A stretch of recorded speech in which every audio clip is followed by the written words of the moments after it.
আমরা তো 2009 সালে ক্ষতিগ্রস্ত বিডিআর। গন্ডগোল বা ক্ষতি হয়েছে পিলখানায়, কিন্তু সীমান্তেতে হাজার হাজার শত শত বিভিন্ন ব্যাটালিয়ন থেকে সুপরিকল্পিতভাবে পিলখানার সাথে একত্রিত করে সীমান্তকে ধ্বংস করেছে। এটা আপনারা তদন্ত কমিশনের মাধ্যমে দেশবাসী সবাই মিডিয়ার মাধ্যমে জানতে পেরেছে।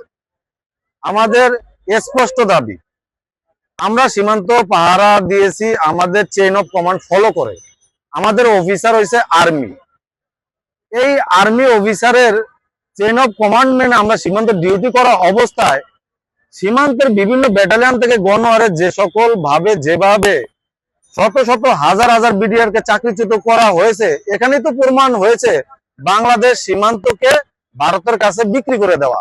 আমাদের 17 বছর আমাদের যে নির্যাতন হাসিনা সরকার এই ফ্যাসিস্ট বাংলাদেশকে বিভিন্ন সেক্টরকে ধ্বংস করেছে, সেনাবাহিনীকে ধ্বংস করেছে, উদরপিণ্ডি ভুদরগারে চাপিয়ে সাধারণ বিডিআর কে 18,000 কে ধ্বংস করেছে। এবং আমাদের ব্যাপারে সংসদে অবশ্যই কথা বলবেন এবং দ্রুত জনাব তারেক রহমান স্যার এই বিষয়টি গুরুত্বের সাথে আমলে নিয়ে আমাদেরকে আজকে সুস্পষ্ট ভাবে একটা ক্লিয়ারেন্স দিয়ে দিবেন যে আমাদের দাবিটি ন্যায্য, এই দাবিটি আমরা দ্রুত বাস্তবায়ন করব। আমাদের দাবি হচ্ছে আমাদের যেহেতু যদি আমরা নির্দোষ হয়ে থাকি, সেটা যথোপযুক্ত পদ্ধতি অনুসরণ করে যদি দেখি আমরা নির্দোষ, তবে আমাদেরকে চাকরিতে পুনর্বহাল বা প্রয়োজনীয় সুবিধা দিয়ে আমাদেরকে সন্তুষ্ট করে দেওয়া উচিত। আর দ্বিতীয়ত যারা এখন কারাগারে আছে জামিন শূন্য অবস্থায়, তারা দুর্বিষহ জীবনযাপন করছে, তাদের একটা সাধারণ মামলায় যাতে 7 বছর হয়তো সাজা হতে পারে, তারা 17 বছর জেলে আছে। সেক্ষেত্রে তারা অতি সাফারার, তাদের ফ্যামিলি থেকে তাদের সাথে যোগাযোগ নাই, অনেকে ফ্যামিলি তাদের দেখতেও যায় না, তারা দুর্বিষহ জীবনযাপন করছে। ওদেরকে মুক্ত করে দিক।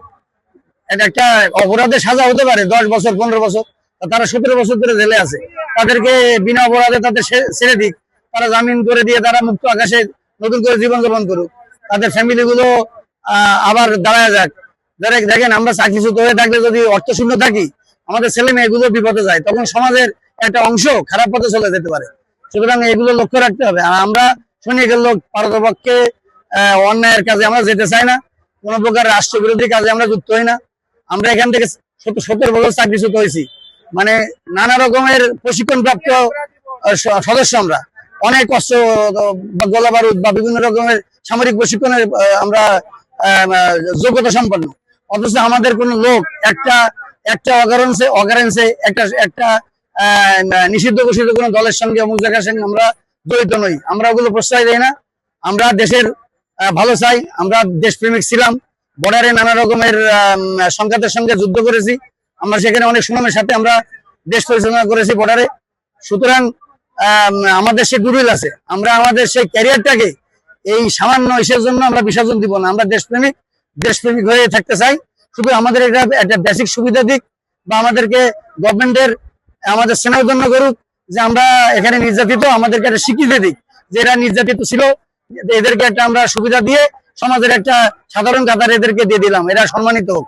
খবরের কাগজ, নিখাদ, নির্ভীক, নিরপেক্ষ।